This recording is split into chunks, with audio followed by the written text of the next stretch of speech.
Warga Puspokondani harus punya sifat setia tuhu terhadap negara kesatuan Republik Indonesia yang berdasarkan Pancasila dan Undang-Undang Dasar 1945.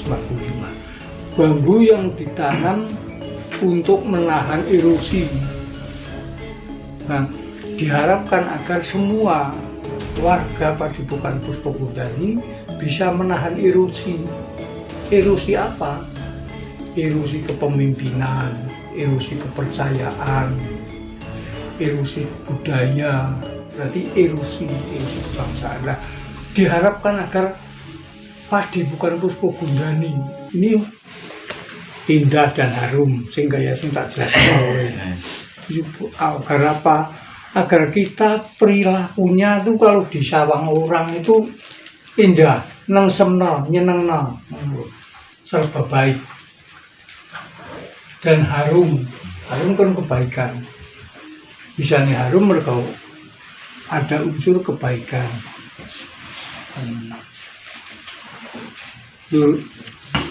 Ditempatkan di mana saja bunga itu kok bisa mempercantik.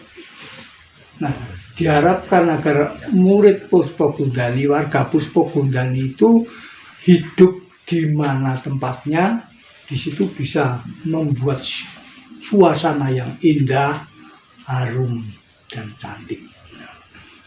Nah, terus gundani itu bambu yang ditanam untuk menahan erosi. Nah, diharapkan agar semua warga Padepokan Puspokondani bisa menahan erosi. Erosi apa?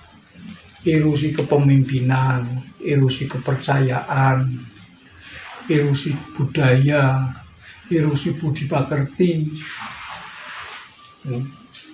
dan erosi unggah-ungguh. Saiki wong enom karo wong tua orang ngerti unggah-ungguh, itu sudah erosi berarti itu. Terus tidak percaya terhadap pemimpin, nah itu berarti sudah erosi. Tidak percaya tidak punya rasa bangga terhadap bangsanya sendiri, itu berarti erosi kebangsaan. Nah, diharapkan agar Padepokan Puspokondani ini punya jiwa yang kuat, bisa menahan erosi itu tadi, mengembalikan humus yang tadinya erosi jadi subur lagi. Sifatnya seperti itu. Bisa diterima ya Pak ya? Nah, itu. Karena apa?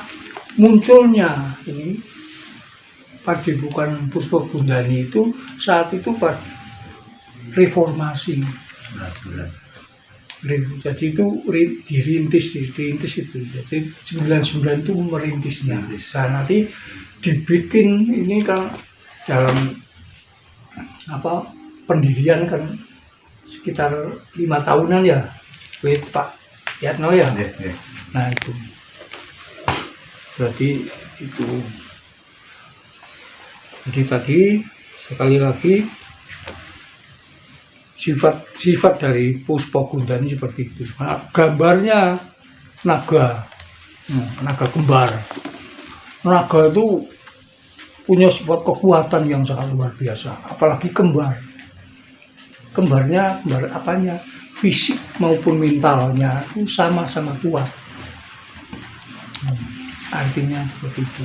Dan dibikin kayak gini, ini kan mengayomi. Kekuatan itu untuk mengayomi apa? Mengayomi warganya.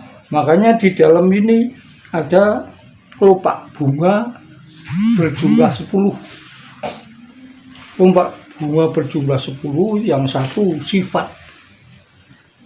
Warga Puspokondani harus punya sifat apa? Setia tuhu terhadap negara kesatuan Republik Indonesia yang berdasarkan Pancasila dan Undang-Undang Dasar 1945.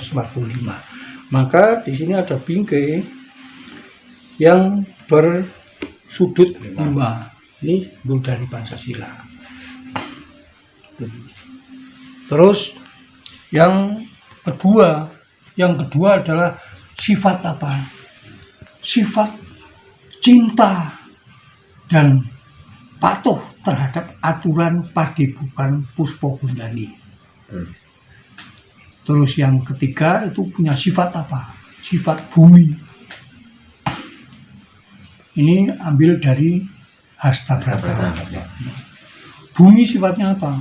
Bumi itu ditembung nong. Bumi karena apa sing mlebu bisa semi. Bumi ditembung nong lemah. Mergane bisa kanggo kolem umah. Ditembung nong siti. Mergo bisa kanggo ngubur barang-barang sing mati. Isine barang sing mati. Nah, di situ punya sifat juga bisa apa sing rebu bisa semi. Artinya apa?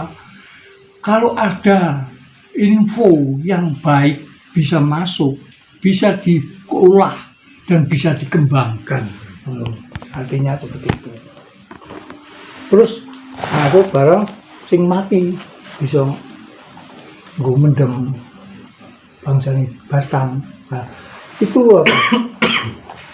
Warga Padepokan Puspogondani apabila ada hal yang jelek masuk, bukan dikeluarkan dalam bentuk kejelekan, tapi dikeluarkan ya wong sing jeneng batang dipendem bosok. Nek nang jopo mah ini nek mlebu kan ilang ambune bacin, justru menghasilkan apa? Bisa jadi pupuk, tanaman di sekelilingnya jadi subur dan bisa membuahkan hasil. Yang hasilnya bisa dimanfaatkan oleh orang banyak. Nah itu, jadi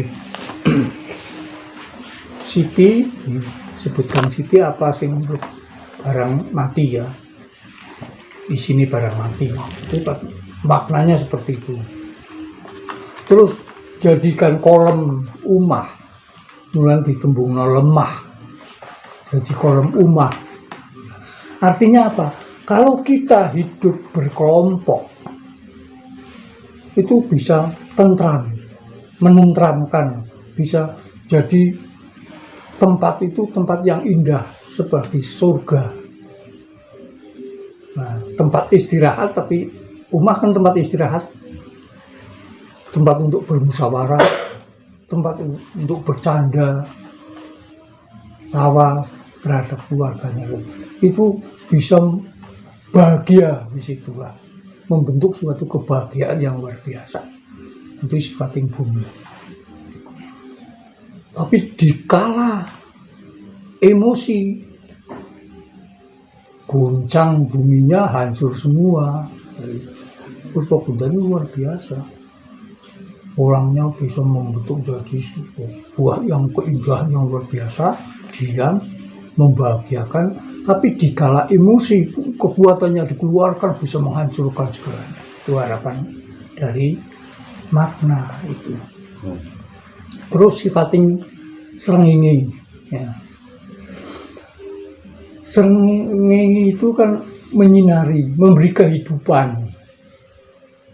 Apa tanaman apa saja yang tidak membutuhkan srengenge, tidak ada, semuanya membutuhkan sinar matahari.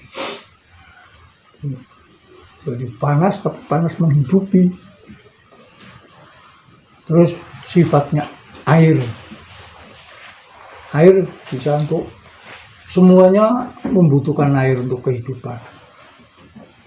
Dan ditempatkan di mana saja yang namanya air itu bisa menyesuaikan diri. Tempat nanang gelas bentuknya seperti gelas, nang sendok ya bentuknya sendok, nang ember bentuknya seperti ember. Artinya apa? Kita bisa mancolo putra, mancolo putri, bisa manjing ajur ajer. Berarti bisa menyesuaikan di mana kita hidup, kita bisa beradaptasi. Artinya air. Terus api itu sifat pengadilan sejati. Itu mbruh kuwi watu, besi, apa saja kalau kena api bisa terbakar. tidak pandang bulu. Mulai terus kobong nang ulup ana watu di ora milu terbakar ndak, semua terbakar semua. Tapi api juga bisa menghidupi. Tanpa api kita juga tidak hidup. Tuh. Jadi sifat baik ada, sifat jelek ada. Tapi kita pelihara. Yang baik kita pelihara untuk kebaikan, dan yang jelek kita pelihara juga untuk apabila dibutuhkan saja. Contoh, api nyerang, lentik-lentikan. Kalau memang kita diperlukan seperti itu kan bisa digunakan sifat-sifat itu. Terus sifat yang rembulan. Rembulan juga bisa menyinari dengan keindahan dalam situasi gelap. Bisa menyinari dalam situasi gelap. Artinya warga Padepokan itu juga bisa menyinari. Ada orang kegelapan, gelap dalam pandangan, gelap dalam jiwa, gelap dalam apa saja, kita bisa menyinari di situ. Terus Kartika, bintang. Kartika itu menghiasi angkasa, bersinar menghiasi angkasa, menjadi angkasa jadi cantik, alam jadi cantik. Nah, kita diharapkan dikala kita ada di situ, kita harus bisa menghiasi situasi dengan sinarnya, bukan menghiasi tapi menghiasi dengan yang jelek, tapi dengan menyinari. Terus apalagi angin. Ya, sifat angin itu kita